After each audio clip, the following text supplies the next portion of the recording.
मैं एक शायरी बोल रहा था सर। क्या आप क्या बोलना चाहते हो? शायरी बोलना चाह रहे हैं। शायरी बोलना चाहते हो? माइक देना। मेरे लिए? Yes sir. पक्का? हाँ तो लीगल है।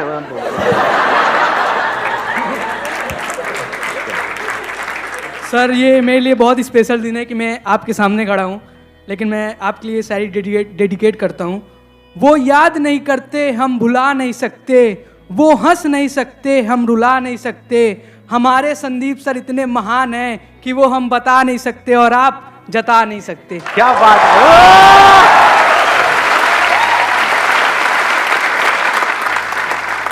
अब हम आगे बढ़े?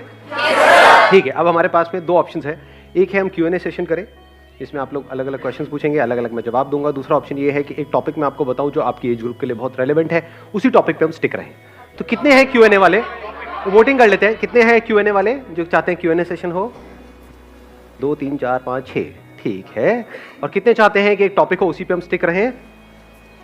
ठीक है, तो उन 6 लोगों को मारो पीटो, उनको जो मर्जी। ठीक है, मेजॉरिटी विंस। सबसे इंपॉर्टेंट क्या है अभी आप लोगों की लाइफ में इस एज ग्रुप में? करियर। और करियर में सक्सेसफुल होने के लिए क्या ऐसा है जिसको अच्छे से यूटिलाइज करना जरूरी है, जिसको अगर आप वेस्ट करते हो तो पूरी लाइफ वेस्ट? टाइम। सही लग रहा है टॉपिक? कि हम अपने टाइम को अच्छे से यूज कैसे करें, टाइम को वेस्ट ना करें, क्योंकि अगर ये टाइम निकल गया तो गया। टाइम इंपॉर्टेंट है, ये हम सबको पता है, फिर भी हम अपने टाइम को वेस्ट करते रहते हैं जाने अनजाने। ऐसा क्यों होता है? सबसे मेन रीज़न तो मुझे लगता है कि आजकल टेक्नोलॉजी जिसको ढंग से यूज़ नहीं करते हम, फॉर एग्जांपल इंस्टाग्राम और फिर यूट्यूब मतलब मेरी तरफ इशारा क्यों कर रहे हो? मतलब सिर्फ मैं ही टाइम खराब कर रहा हूँ आपका वहाँ पे? वो तो खराब नहीं होता ना, वहाँ यूटिलाइज हो रहा है। So what you are saying is कि एक जो सबसे बड़ा रीजन आ रहा है निकल करके, दैट इज टेक्नोलॉजी। यानी अगर टेक्नोलॉजी को भी और स्पेसिफिक किया जाए, सोशल मीडिया। ऐसा नहीं है कि हम मतलब टेक्नोलॉजी इन द सेंस कि मोबाइल पे अगर हम चाहें तो बहुत कुछ अच्छी चीजें भी पढ़ सकते हैं अपने करियर से रिलेटेड या और चीजों से, वो हम नहीं करते हैं। वो नहीं करते हैं, वेले काम करते हैं जिसका हमारे करियर से, हमारे ड्रीम से, गोल से कोई कनेक्शन नहीं है दूर दूर तक। And second is personal distractions, as we all know. सभी को पता है। वो मैं समझा नहीं क्या? Love life. हाँ, लव लाइफ समझ गया था मैं, वैसे ही देख रहा था कि आप क्या बोलोगे, कैसे एक्सप्रेस करोगे। Let's give a big hand for her. Thank you sir. नहीं प्लीज। तो अब इसका क्या सोल्यूशन है इस प्रॉब्लम का, जो इन्होंने एक प्रॉब्लम बताई, सोशल मीडिया। तो सोशल मीडिया से हम कैसे बचें? Because it is addictive. कुछ स्टडीज हुई हैं जहां से निकल करके आ रहा है, it is as addictive as alcohol and tobacco. और ये कोई इल्यूजन नहीं है, ये कोई मेरी थ्योरी नहीं है, ये फैक्ट है। कितने लोग हैं सोशल मीडिया पे? और सिर्फ यहां पर नहीं, कितने लोग हैं, मतलब हजारों हैं, लाखों हैं, करोड़ों हैं, ये ऑलमोस्ट पूरी की पूरी दुनिया है, ऑलमोस्ट सब है। और कितने कितने घंटे वहां पर स्पेंड कर रहे हैं? मिनिमम 2 से 3 घंटे मिनिमम। अगर एवरेज भी बोलूं तो 3 घंटे। इस 3 घंटे की रिटर्न क्या है? जीरो है, माइनस में है। इस सच को देख पा रहे हो? क्यों मैं ये कह रहा हूं माइनस में है? जीरो होती तब भी कोई दिक्कत नहीं थी, मतलब जीरो का मतलब हो गया न्यूट्रल, ना कुछ आया ना गया। यहां पे आया कुछ भी नहीं, जा रहा है बहुत तेजी से। सिर्फ टाइम नहीं जा रहा है, और क्या जा रहा है साथ में? एनर्जी जा रही है। देख पा रहे हो? इसको यूज करने के बाद में 4-5 घंटे बाद क्या होता है? बहुत एनर्जी आ जाती है अंदर से, या थक जाते हो? आंखें थक जाती है या आंखों में एकदम एनर्जाइज हो जाती है? थक जाती है, बॉडी थक जाती है, हाथ यहां पे थक जाते हैं, नेक थक जाती है, बैक थक जाती है, दर्द होने लग जाता है, बॉडी स्टिफ हो जाती है। तो माइनस में है इसकी रिटर्न। पढ़ाई से हट रहे हो, जो भी करना चाहते हो वहां से हट रहे हो। ब्रेन आपकी क्या होती है? ये सब देख करके, ये सब करके शार्प होती चली जाती है, माइंड शार्प हो जाता है या डल हो जाता है? बैठे रहो, मतलब दिमाग लगाने की जरूरत नहीं, देखते रहो, एक के बाद एक, एक के बाद एक, एक के बाद एक, कहीं का कहीं, कुछ का कुछ। तो इसका जो सोल्यूशन है, अगर ध्यान से आप समझ पाओगे, उसका सबसे पहला स्टेप है इस बात को समझना, जो बात मैं कह रहा हूं। और सिर्फ अभी नहीं समझना कि अभी ये वीडियो देख रहे हो तो समझ रहे हो, यहां पे बैठे हो तो समझ रहे हो। खुद अपने आप से ये क्वेश्चन पूछना बार बार बार बार कि मैं कर क्या रहा हूं, और इसका मेरा जो भी ड्रीम है, जहां पे भी मैं अपनी लाइफ को देखता हूं 5 साल बाद, उससे क्या कनेक्शन है? अगर मेरे सारे सेशंस का आप एसेंस निकालोगे, वो है क्वेश्चनिंग, नॉट मोटिवेशन। बहुत सारे लोग मेरी वीडियोस को मोटिवेशन के लिए देखते हैं, बेवकूफ है वो लोग। फिर मेरी वीडियोस में या आप इंस्टाग्राम पे टाइम पास कर रहे हो, कोई फर्क नहीं है। मेरी वीडियोस भी मजे के लिए देख रहे हो या थोड़े चार्ज अप होने के लिए देख रहे हो, वहां भी मजे के लिए देख रहे हो, फर्क क्या रहा? मजा भी टेम्पररी, मोटिवेशन भी टेम्पररी। तो कब फायदा है मेरी वीडियोस देखने का? जब आप देखो and you go in a contemplative state. मतलब वीडियो देखने के बाद में वीडियो बंद किया और 10 मिनट के लिए या 20 मिनट के लिए या 1 घंटे के लिए बैठ करके अपने आप से क्वेश्चन पूछ रहे हो, यार ये जो बंदा कह रहा है बात तो सही है, और जो कह रहा है उसको मैं प्रैक्टिकली अपनी लाइफ में अप्लाई क्यों नहीं कर पा रहा हूं, क्यों नहीं कर पा रही हूं? सब जानते हुए भी मैं क्यों फंस रहा हूं? अगर इस तरह के आप क्वेश्चंस पूछने लग जाओगे तो जवाब मिलेंगे ना। अगर मैंने अपने आप से क्वेश्चन पूछे जिसके बेस पे मैंने आपको जवाब दिया और उसको आपने रट लिया, तो आप में और एक तोते में कोई फर्क नहीं है। पता आपको सब कुछ होगा, कर कुछ भी नहीं पा रहे हो। ये प्रॉब्लम आती है आप लोगों के साथ प्रैक्टिकली? नहीं आती है। बहुत लोग मेरे से क्वेश्चन पूछते हैं कि सर आपकी बातें सारी समझ तो आ जाती हैं लेकिन प्रैक्टिकली लाइफ में हम अप्लाई नहीं कर पाते। ऐसा क्यों है? क्योंकि वो मेरी बातें हैं, आपकी बातें नहीं है ना। आपकी बातें कैसे बनेंगी? उसका पहला स्टेप क्या है? क्वेश्चन पूछना। किससे क्वेश्चन पूछना? अपने आप से। दिन में कितने घंटे या कितने मिनट आप अपने आप से बैठ करके क्वेश्चनिंग करते हो? सच बोलो। जीरो। ये प्रॉब्लम की सारी जड़ है। क्वेश्चनिंग ही तो फर्क है आप में और एक जानवर में, एक गली के कुत्ते में और आप में फर्क क्या है? कभी सोचा है अपने आप से बैठ? थोड़ा कड़वा तो नहीं लग रहा? मैं कई बार बोलता तो हूं इतना स्ट्रांगली, मेरे को खुद को अजीब लग रहा होता है, लेकिन कई बार ये चीजें जरूरी होती है। सो अगर हम मिल करके क्वेश्चनिंग करें और सिर्फ यहां पर ना करें, इसके बाद भी करें, इसके बाद भी आप ये क्वेश्चनिंग करो, तब आपकी लाइफ का कंट्रोल आपके हाथ में आने लग जाएगा। ये बातें जो अभी हम कर रहे हैं ये थोड़ी देर तक याद रहेगी, उसके बाद में सब भूल भाल जाओगे। ये प्रैक्टिकल बात है। जैसे ही वापस से अपनी उस हैबिट में जाओगे, जो हैबिट आपको पड़ी हुई है पिछले कुछ सालों से, तो सारी बातें भूल जाओगे, उसकी तरफ खींचे चले जाओगे और फिर वो आपको ओवर पावर कर लेगा, आपकी ब्रेन को, और आपकी ब्रेन आपकी बॉडी को कंट्रोल करेगी। आप चाह करके भी अपने आप को रोक नहीं पाओगे। ये होने वाला है। ये सेशन खत्म होते ही यही होगा। देख लेना अभी वापसी में आप लोग, बहुत सारे लोग तो साथ में जा रहे होंगे, मेट्रो में बैठे होंगे, लगे होंगे सब कुछ वही हो रहा होगा जो हो रहा था। जो आप कर रहे थे यहां पर आते वक्त, वही जाते वक्त हो रहा होगा। रियल प्रॉब्लम प्रोक्रेस्टिनेशन है। क्या रियल प्रॉब्लम प्रोक्रेस्टिनेशन है, या रियल प्रॉब्लम ये है कि एक सेंस ऑफ अर्जेंसी हमारे अंदर नहीं है? Do you have that sense of urgency कि यार मेरा टाइम निकल रहा है, मुझे कुछ करना है? अंदर से ये आग लगी हुई है। सच बोलो अपने आप से। Do you have that fire? अगर होगी तो फिर तो ये सोशल मीडिया पे हावी हो ही नहीं सकता ना। ये आपको ओवर पावर नहीं, कुछ भी आपको ओवर पावर नहीं कर सकता। डिस्ट्रैक्शन जीरो हो जाते हैं। मैं क्या करता हूं प्रैक्टिकली, मेरा फोन है किसी के पास में? मेरा किसके पास में दिखाना है?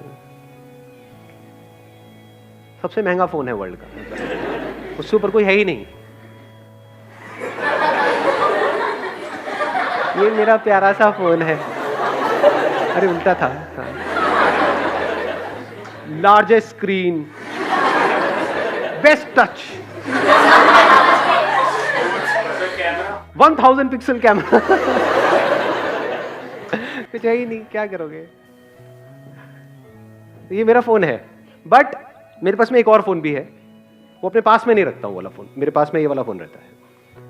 बट कभी कुछ इंपॉर्टेंट काम करना है, कोई एकदम से ईमेल आ गई है, कुछ आ गई, तो उस फोन को मैं ऑन करता हूं, फटाफट से वो काम करता हूं, ऑफ करता हूं, रख देता हूं।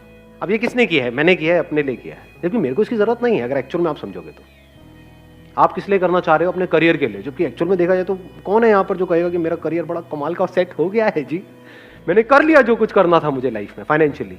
है कोई? एनीबडी? मैं तो हूं। करियर में जहां तक भी आप जो भी सोच सकते हो उससे बहुत बड़ा कुछ मैं ऑलरेडी कर चुका हूं।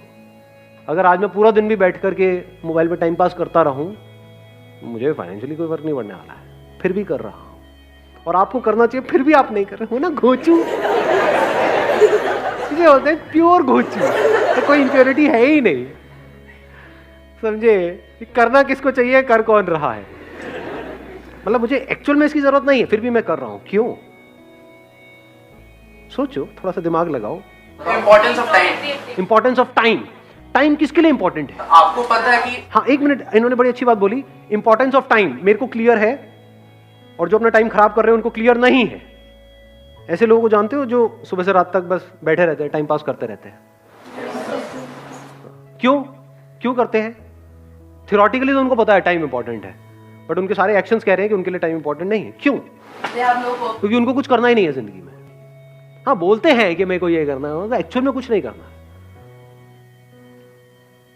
लाइफ में एक ऐसा पर्पस चाहिए जो इतना बड़ा हो कि आपको एक मिनट के लिए भी चैन से बैठने ना दे। तो अब आप यहां से जवाब देख सकते हो कि मेरे लिए टाइम इंपॉर्टेंट क्यों है। बिकॉज मेरी लाइफ का एम क्या है, गोल क्या है? कोई गोल नहीं है। देयर इज एब्सोल्युटली नो गोल। जितने गोल्स थे वो मैंने अचीव कर लिए हैं। अभी भी क्यों टाइम को वेस्ट नहीं कर रहा हूं? बिकॉज पर्पस है।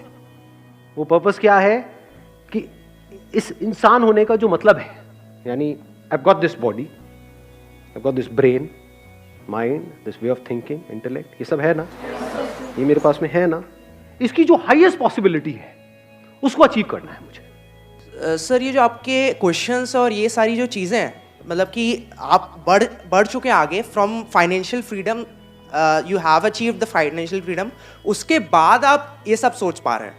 सो सबसे पहले तो हम लोग को फाइनेंशियली पहले फ्री और ये सारी चीज़ें जब हम लोग के दिमाग से हटेंगी, तभी तो फिर हम लोग ये सारी स्पिरिचुअलिज्म पर सोच पाएंगे। सर, अब आपने एक बड़ा अच्छा क्वेश्चन पूछा है कि भाई कि ये सारी बातें जो मैं कर रहा हूँ, ये स्पिरिचुअल बातें हैं, ये तो बातें तब है ना जब पेट भरा हुआ हो, जब हमारे पास में पैसा आ जाए, जब हमारे पास में उससे ज्यादा हो जितना हमको चाहिए, तब ये सारी बातें काम की है। नहीं, अगर आपका पर्पस हो जाता है ये जिसकी मैं बात कर रहा हूं कि जो भी ये इंस्ट्रूमेंट मेरे पास में है इसकी हाईएस्ट पॉसिबिलिटी को अचीव करना, तो क्या फाइनेंशियल फ्रीडम, फाइनेंशियली इंडिपेंडेंट होना इसका पार्ट है या नहीं है?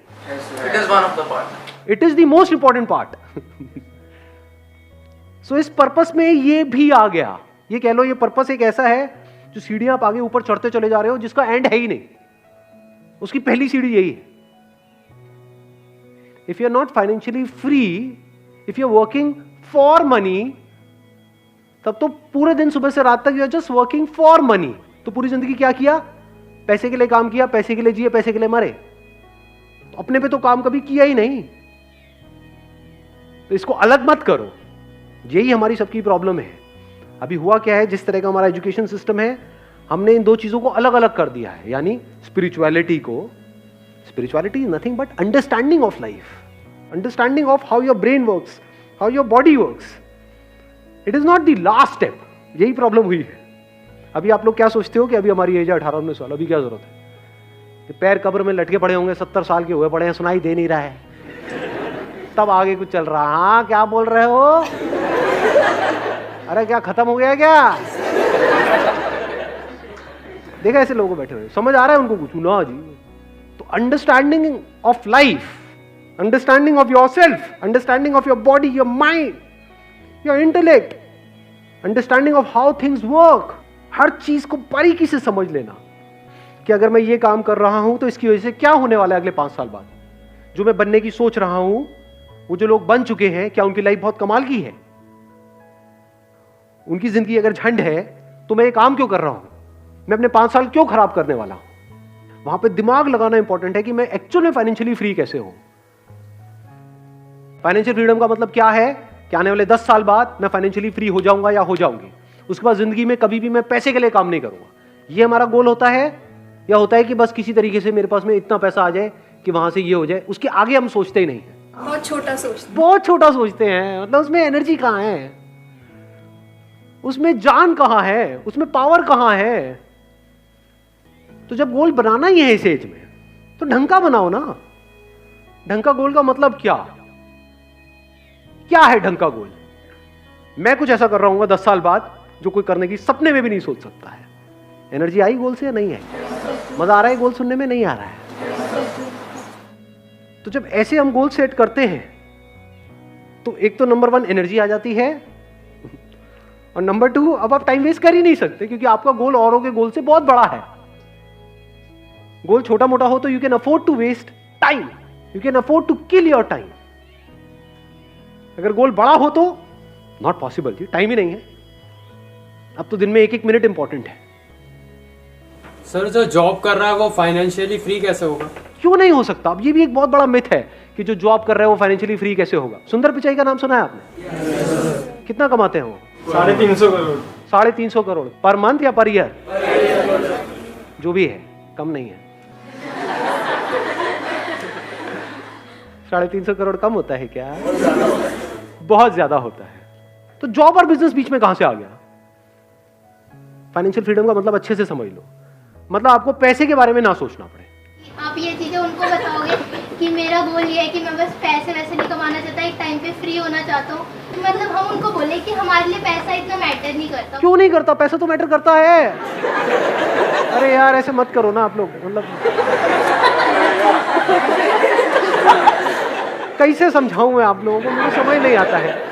अरे पैसा बहुत मैटर करता है। फाइनेंशियल फ्रीडम का मतलब क्या है कि आपके पास में बहुत पैसा है, तभी तो आप पैसे से फ्री हुए। आप एक काम कर रहे हो जहां पे आप महीने का 20,000 रुपए कमा रहे हो और आपके घर का रेंट है 25,000 रुपए, तो फाइनेंशियल फ्रीडम टट्टू।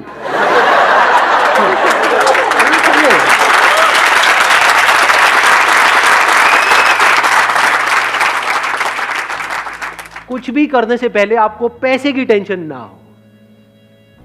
मतलब अगर आप किसी रेस्टोरेंट में जाओ तो आप राइट साइड में ना देखो, लेफ्ट साइड में देखो। सिंपल करता हो। 250 रुपए, 180, 170, 5 रुपए अब भैया पापड़ नहीं, पापड़ नहीं। कभी भूल के भी ये मत समझ लेना पैसा इज नॉट इंपॉर्टेंट। अगर पैसा नहीं है आपके पास में तो ये सारी बातें जो मैं कर रहा हूं वो सब बेकार है। मैं क्या कह रहा हूं, गोल सेट करना ही है तो ढंग का गोल सेट करो ना। Discover the highest possibility, the highest potential of this. मैंने दिस तो कर दिया, मेरा मत डिस्कवर करने लगा। बैठ करके मेरे को देख रहे हो, सर ने कहा था दिस। सर आप कितने अच्छे हो, आप कितना अच्छा बोलते हो, सर आई लव यू, ये वो ऐसे फुद्दू काम नहीं करते। दिस मतलब this to achieve the highest possibility of this. ये पर्पस कभी भी अचीव नहीं होने वाला है, लेकिन मजा बड़ा आने वाला है। तो लास्ट मोमेंट भी जब होगा ना, मतलब ऐसा अंदर से पर्सनालिटी ऐसी बनती चली जाती है कि अगर एक्चुअल में आपको पता है कि हाँ मौत सामने खड़ी है और अब कुछ नहीं हो सकता है। एक बिल्डिंग में हो, पता है भूचाल आ रहा है, अब जब तक बाहर जाएंगे तब तक तो कांड ही हो जाएगा। बैठ करके देख रहे हो सब कुछ हिल रहा है, मरने वाले हैं, मरो, उसको भी देख रहे हो। That is part of this purpose. Not just life, even death is the part of this purpose to discover the highest possibility of it. ज़्यादा हो गया थोड़ा सा, कभी कभी होना चाहिए। Wish you all the very best. Thank you so much for coming.